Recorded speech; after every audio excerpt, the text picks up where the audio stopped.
Bom dia, pessoal, vamos para mais uma aula hoje. Hoje nós vamos lembrar alguma coisa sobre o Sistema Internacional de Medidas. Quando eu falo sobre Sistema Internacional de Medidas, eu estou falando que a gente tem que medir alguma coisa. Uma das nossas principais situações que a gente usa necessário para medir é o comprimento, né? Quando eu falo em medida de comprimento, a principal medida que nós temos é o metro, que vem com seus múltiplos e com seus submúltiplos. São as medidas de comprimento mais usadas, além daquelas que antigamente se eram usadas para medir com partes do corpo, né? Quando eu falo em medida de massa, eu estou falando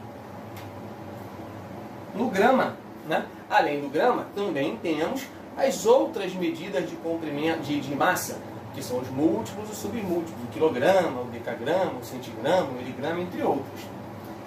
Temos também a medida de tempo, que nós utilizamos aqui como principal medida de tempo, né? A hora.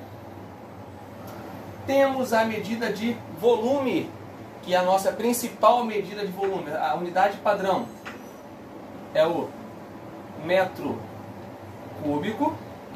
Temos a medida de superfície, que a principal delas é o metro quadrado. E temos outras grandezas de medidas, outras unidades de medidas que nós podemos usar para medir alguma coisa em algum momento do nosso dia a dia, da nossa vida, né? Não coloquei aqui essas situações, mas existem outras situações que nós precisamos medir algo. E dentro dessas medidas aí que nós precisamos, dentro dessas situações, nós temos uma que a gente pouco conhece, mas está no nosso dia a dia e a gente não sabe o que é. Essa é a medida de energia. Quando a gente fala em medida de energia, a primeira coisa que vem na nossa mente é que a gente tem que medir, por exemplo, a energia elétrica, que é usada para carregar o nosso celular, para acender uma lâmpada, né? Isso é um tipo de energia? É, mas como eu bem falei, é uma energia elétrica. Quando a gente fala em medidas de energia, são medidas que são usadas para medir algo que faça com que alguma coisa possa trabalhar de uma forma correta, vamos dizer assim. Seja para medir eletricidade, seja para medir alguma coisa, faça com que algo possa funcionar. Por exemplo, no nosso corpo, para que ele realize as suas atividades, ele precisa de energia. Para você andar, você precisa de energia. Para você falar, você precisa de energia. Para você pensar, você precisa de energia. Para você fazer alguma atividade física, você precisa de energia. Se você não tiver energia suficiente para exercer uma atividade, o que vai acontecer com o seu corpo? Ele não vai aguentar. Então, o que acontece com os atletas? Por que alguns atletas não conseguem realizar as suas tarefas, as suas atividades? Porque a energia que ele utiliza para aquilo ali é tão grande que ele às vezes não consegue chegar até o final daquela competição e sai cansado, sai estressado, sai com o corpo como se tivesse todo destroçado. Ele está perdendo energia. E essa energia que o nosso corpo usa, que a gente quer, nós vamos estar estudando aqui agora, ela é chamada de caloria. Então, caloria, a gente vai indicar por cal, a abreviação dela, tá? Então, toda vez que você compra um alimento, e aí a gente vê muito aquelas pessoas que costumam fazer dietas, ou aquelas pessoas que trabalham com a parte de nutrição, ou aquelas pessoas que fazem a parte esportiva, elas têm que ingerir uma certa quantidade de calorias por dia. Essa quantidade de calorias que ela ingere, que esse corpo precisa para trabalhar fazendo uma determinada situação. E aonde eu encontro essas calorias, Mal? Pode ser através de meios naturais, como pode ser também de meios artificiais, através de medicamentos, que não é aconselhável, né? Então, nossa energia, o ser humano, ele usa a caloria de uma forma natural, através de alimentos.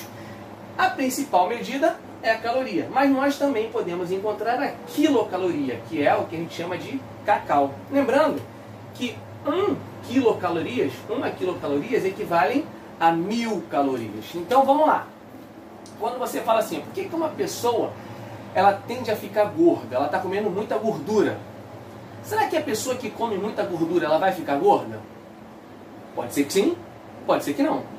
Por que pode ser que sim, pode ser que não? Ó, pode ser que sim, porque se ela absorver um objeto que tenha 5 quilocalorias, ela está absorvendo 5.000 calorias. Essa caloria, se ela não for gasta, ela vai ser retida pelo seu corpo. E toda energia que é retida pelo seu corpo, ela vai ficar fazendo com que você tenha excesso de energia no seu corpo. E esse excesso de energia no seu corpo pode te fazer mal. Então você tem que ter energia do nosso corpo de forma sustentável, onde ele precise, sem extrapolar a mais e nem ter falta de energia. E quando você tem uma quantidade de energia a mais, quando você ingere alimentos que são muito ricos em calorias, essas calorias elas são transformadas em elementos que fazem você engordar, tá? Então a gente tem que ter essa quantidade corretinha aqui.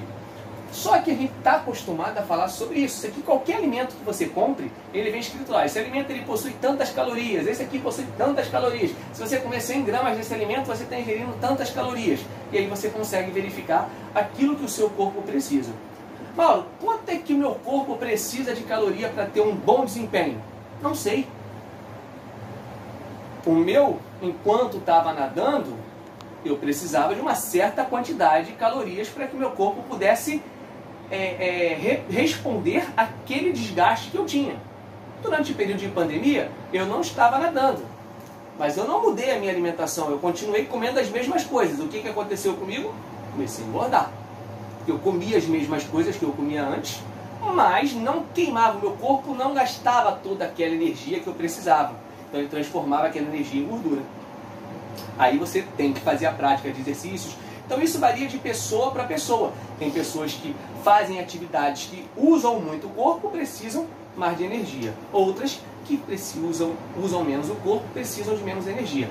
Lembrando que quando eu falo em energia que gasta, não é só para você fazer uma atividade. O simples fato de você fazer um dever, de você ler um livro, de você fazer alguma atividade que use alguma parte do seu corpo, seja físico ou mental, você está consumindo energia. Umas gastam mais do que a outra fonte, mais gastam energia, tá? Quando você estuda isso no nosso dia a dia, é dessa forma. No meio científico, essas calorias, elas podem também ser medidas de outra forma. Elas podem ser medidas através de joule, que a gente vai indicar pela letra J, ou quilojoule, KJ. Esse joule e esse KJ são medidas de energia usadas mais na parte científica, tá? E aí eu tenho uma observação, da mesma forma que eu tinha que 1 quilocaloria valia 1.000 calorias, 1 quilojoule vale 1.000 joules. Porém, existe uma relação entre essas duas. Ou seja, uma caloria no nosso dia a dia equivale no meio científico a 4,184 joules. Ou seja, uma caloria vale 4 joules, 4,184 joules. 4 joules, 184,184 milésimos. Tá?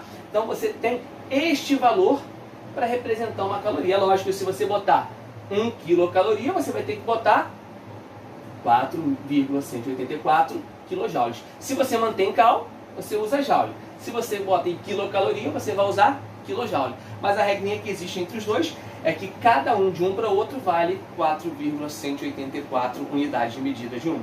Tá certo, pessoal? Então, essa energia aqui que a gente está trabalhando é muito importante para que a gente possa usá-la no nosso dia a dia, para a gente tentar manter um padrão energético no nosso corpo, de forma que ele fique saudável, sem guardar muita energia e sem que falte energia. Pessoal, você está fazendo uma atividade e de repente passa mal, desmaia. Significa que o teu corpo tem pouca energia para exercer aquela função. E aí você acaba passando mal porque o seu corpo precisa. Aí você tem que comer alguma coisa, fazer alguma coisa, receber energia para aquilo ali poder trabalhar, fazer seu corpo trabalhar de forma saudável sem manter nenhum tipo de problema. Tá legal? Então eu vou deixar alguns exercícios sobre isso para vocês. Na próxima aula a gente corrige isso aí e muda de conteúdo, também falando sobre medidas também do Sistema Internacional de Medidas, de outros tipos de medida. Tá legal? Um abraço!